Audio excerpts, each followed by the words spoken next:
Pavarotti. Pavarotti? Of Pavarotti. He gives me chills.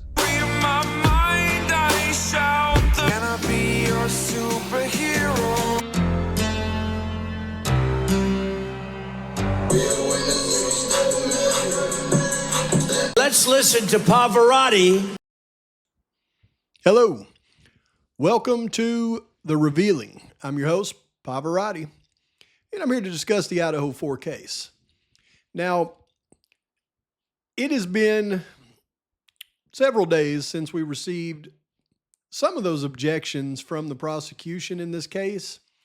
We still haven't heard anything on that secret hearing. We haven't heard anything at all.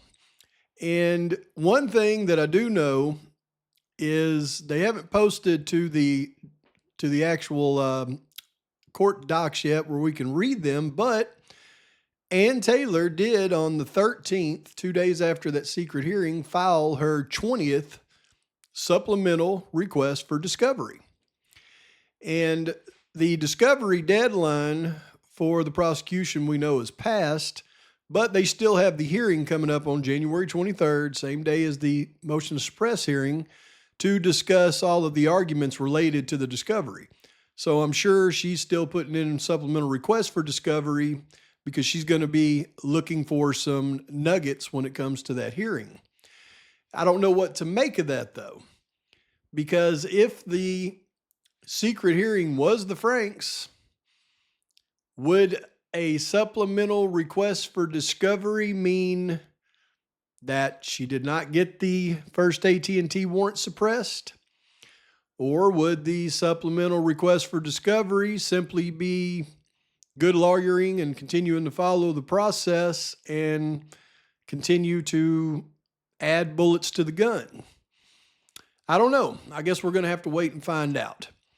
But here's what I do know is I have broken apart these motions to suppress, and the way that the prosecution filed their objections was just a little bit confusing. And I had to really look at it several different ways until I finally went, I don't understand this. It doesn't, the numbers didn't add up. There was several objections, and then there was stipulations, and then there was stipulations to seal exhibits, and then there was stipulations to seal the objections and the exhibits, which I'm like, why would you seal the objection? I mean, we read the motion. I'm talking about objections for just the motions that Ann Taylor filed. You know, she filed 18-page motions to suppress for almost every one of those warrants. The prosecution replies with, I mean, all of their objections are about, 3 to 5 pages. I haven't compared the objections to the motions, but there is no way that they're covering all of the arguments that the defense was making in the motions to suppress with their objections. I mean, it's just impossible.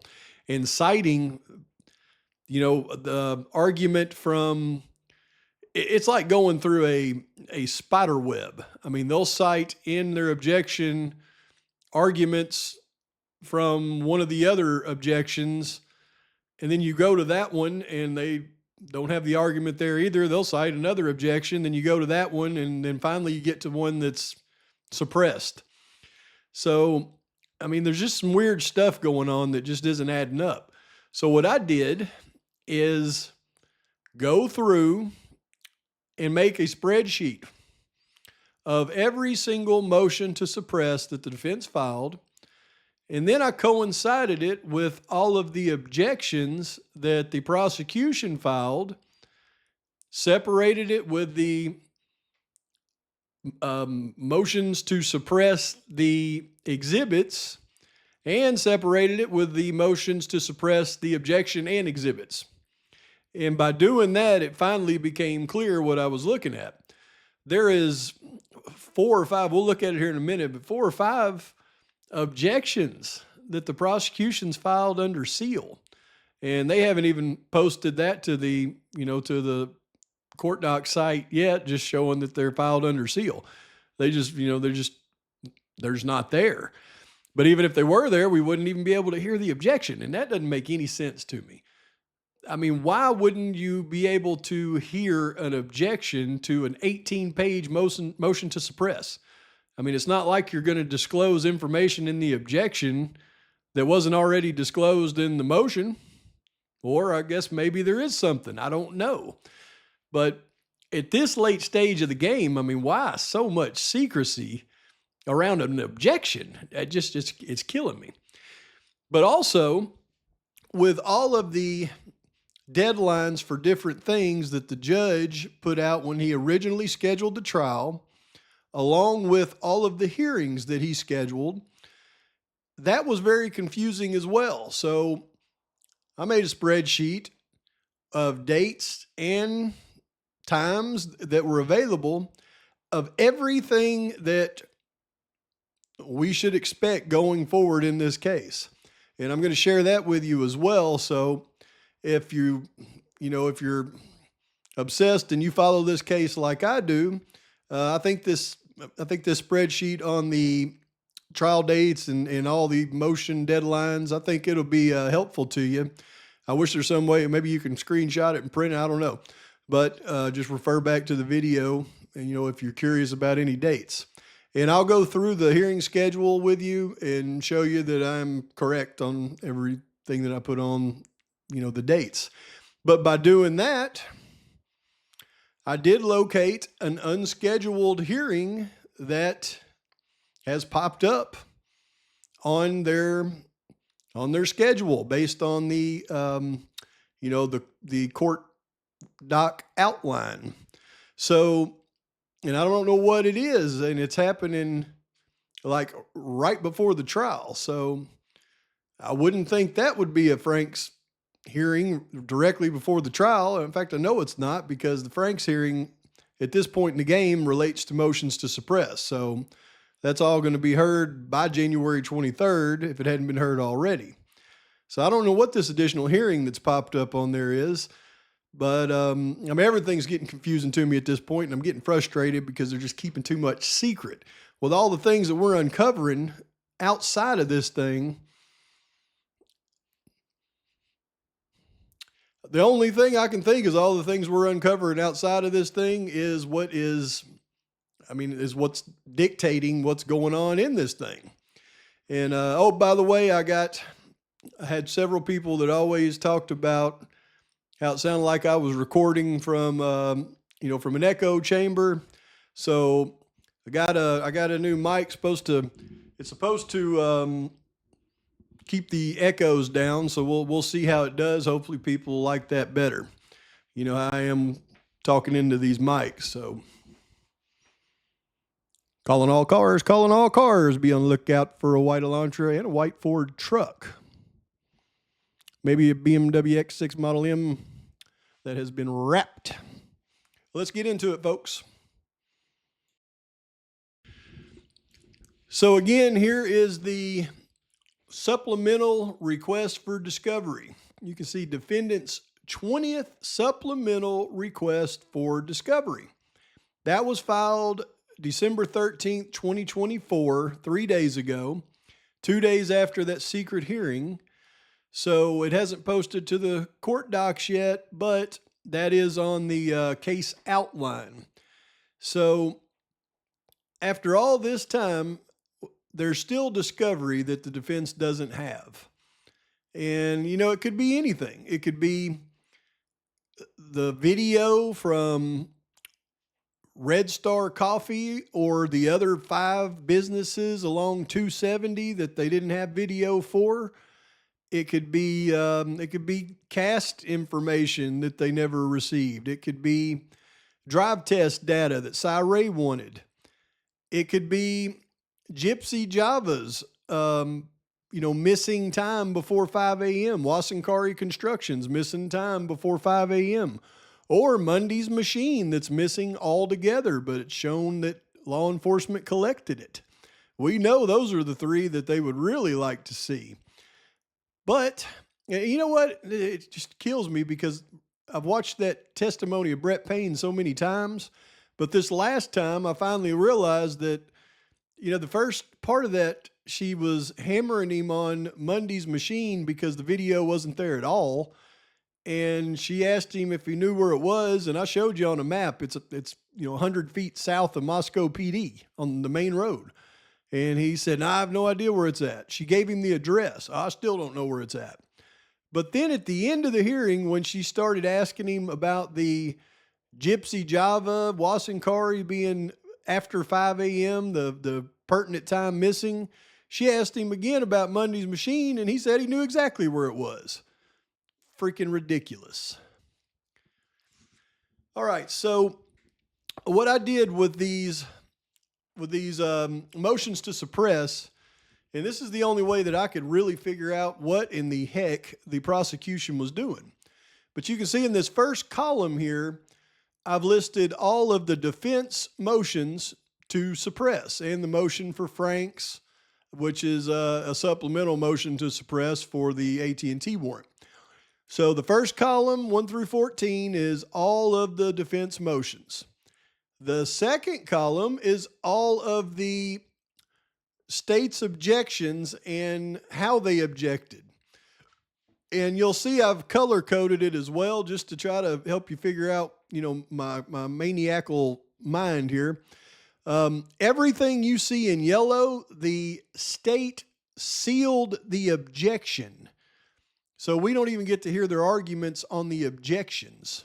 Everything in yellow is a sealed objection. Everything you see in blue, they just sealed the exhibits. If it doesn't have a blue sealed exhibit, then the state did not have an exhibit along with their objections. But this is what kills me. I can understand them sealing the objection for the Franks motion because the defense sealed their motion for the Franks.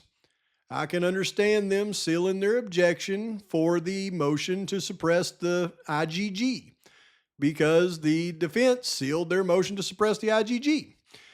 However, they suppressed the entire objection to the Amazon warrant, to the Google warrant, and to statements Kohberger made after his arrest, and that's what the Lambsden statements are. The defense filed their motions. Now, I've mentioned I don't believe that they meant to file their motions for everybody to see because it clearly said on their motions are to be sealed and exhibits are to be sealed.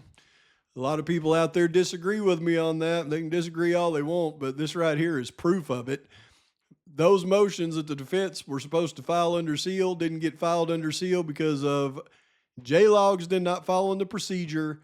Now you see the prosecution actually filed their objections under seal like they were supposed to because we can't read them. But that's not what's upsetting me. What's upsetting me is we've already all got to see the defense's motions to suppress for Amazon, Google, and the Lambsden statements. Those were about 18 pages apiece. Everything that they needed to state was stated. The prosecution in their objection is just going to be objecting to the specifics that the defense had in their motion. So why can't we see them? Is there something in there the defense didn't state that the prosecution will? I guess we'll maybe never know on this stuff. But it's just weird to keep all of these things so secret this late stage of the game. We can't even read the objections. I mean, ridiculous. But hopefully that helps you. For those of you out there that do really go through this stuff, if it was confusing to you like it was me, maybe that will help you. You can see over there in the last column, that's where they sealed the objections and the exhibits. I just went ahead and made note of that. But this is what I really wanted to show you. For those of you out there that are wondering what's going to take place next in this whole process, what I've done is I've taken the written list schedule of all of the hearings that are supposed to be scheduled and the deadlines for the state and the defense to submit different things, and I've compiled it all into this easy-to-read chart. And you can see the first column here is, everything that's scheduled to happen. The second column is the month. Third column is the date. And the fourth column is if it's a hearing, what time the hearing's scheduled to start. And then the fifth column is just simply the only thing that we know the finish date on is he scheduled the actual trial to start at 8:30 and finish each day at 3:30. But this is everything that Judge Hippler initially put out when he set the trial schedule. Now, since then, though, I just noticed this, and the only reason I noticed it is because I made this spreadsheet, is now for some reason there's some kind of hearing scheduled for July 21st at 9 a.m. that was not on his original list. And I don't know what that is, because when you look down here, see, July 21st, that would be right before the voir dire for the jury, which is right before the trial. And that would be after the pretrial conference, which is usually the last thing they do. So now we've got some kind of hearing scheduled between the pretrial conference and the voir dire. So I don't know what kind of hearing that would be, and I don't know why all of a sudden that thing popped up and why they didn't, notify anybody of what that hearing is. If anybody out there has an idea what it is, I'd sure like to know, because I can't figure it out. It's not listed anywhere, and it came out of nowhere. But just so you know, some of the things that are going to be taking place, the one thing I noticed I did get kind of out of order here is the next thing to take place is actually on December 18th, which is number 4 on that list, or number 4. And that's the state has to turn in their list of experts by December 18th, and that's 2 days from now. And then on the 20th, all of the replies from the defense on discovery items have to be turned in. So it was good she put out that, 20th supplemental request for discovery. And then also all of the defense's replies to the state's objections have to be turned in December 20th as well. So you know what? Maybe, hey, Ann Taylor, throw us a bone, would you? All your replies to those states' sealed arguments, objections, file those things not under seal, so we can at least have an idea of what the heck is going on. Throw us a bone, Ann Taylor, please. But on the 23rd, you'll see that is discovery motion hearing and ICR motion hearing. That is the big ones, because that's going to discuss all the arguments for all that discovery that the defense never got. That's the day they'll make the arguments over getting concessions for it. And it's also the date that they will argue all of those motions to suppress. So if that first AT&T warrant is still in play, that'll be a very important hearing. If it's not in play, guess what? It'll be a very important hearing. So the fact that Ann Taylor does still have that other hearing scheduled for a pretrial conference with Meade right before his death penalty trial is sus. It's sus. It's very sus, because that hearing starts at 8:30. That's their final pretrial hearing before the trial, and that trial's death penalty, so that's a big deal. And there's no way she can be in Nez Perce at 8:30 and then be at this hearing at 9 a.m. So either she needs to get it rescheduled, one of them rescheduled, or she knows something that we don't know, and one of those things aren't taking place, or maybe both of them aren't. Who knows? But hopefully that scheduling list right there will help you. And I'll show you here in a second where I got all that information from. So people out there that, like to verify me, you'll have plenty of verification. But I don't know if y'all can screenshot that or what, but that's a handy little thing to have to know what's going to be taking place next in the case. So I wanted to do that for me and for you. So here's where I got all of those dates and times to compile that spreadsheet from. You'll see here jury questionnaire, they don't have a date for that. Voir dire on July 30th. Jury trial August 11th through November 7th. Trial begins each day at 8 a.m., finishes at 8:30. And let's see, pre-trial conference, May 15th. All right. Then we have, you see the death penalty motions. Those have all already taken place. Discovery motions, last date to file was November 14th. That's already passed. December 6th on responses have already passed. You can see the replies to the objections are due December 30th. A hearing for the motions on July 23rd, 2025.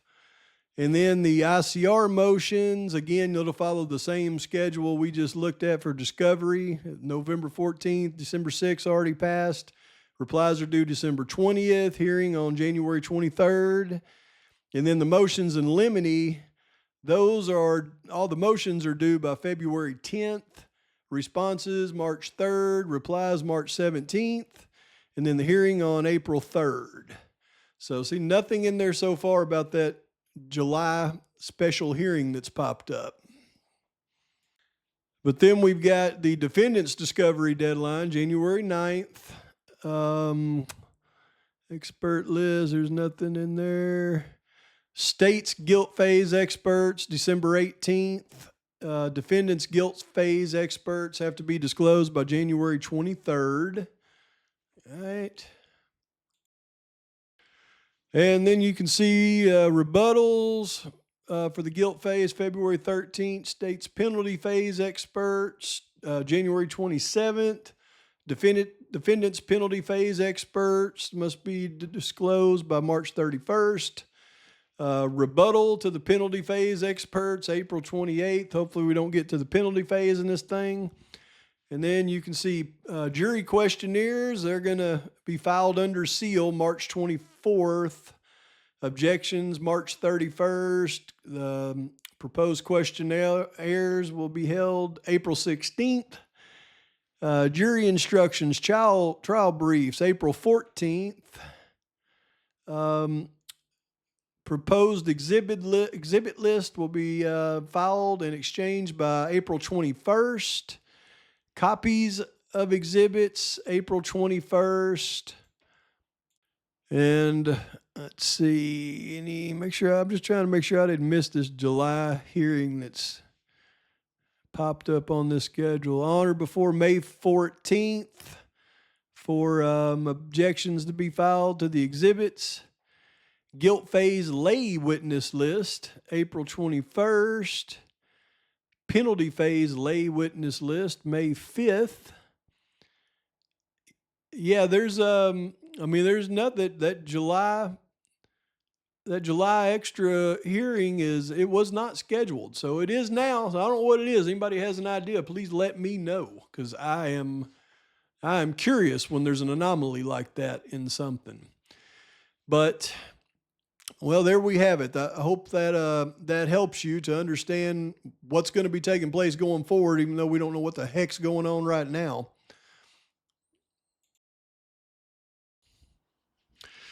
You know, sometimes in an effort to make sure that I understand everything I can possibly understand, I get a little frustrated and I go to extra measures to try to make sure that I understand, such as breaking everything down to the simplest possible thing, making spreadsheets and staring at them for a long time. So I guess what I wanted to do in this video was give you as much of an update on the case as I possibly could at this point, tell you about the motions to suppress that was just filed, and for people out there that think like me and really want to understand this stuff but find it confusing, I wanted to put some things together that would help clear some of the confusion for you so you don't have to go through it the way I did.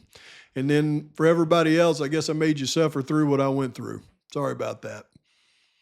But tomorrow I will expose some more information that I have on what I've been talking about in my Aryan Night videos the last couple of days.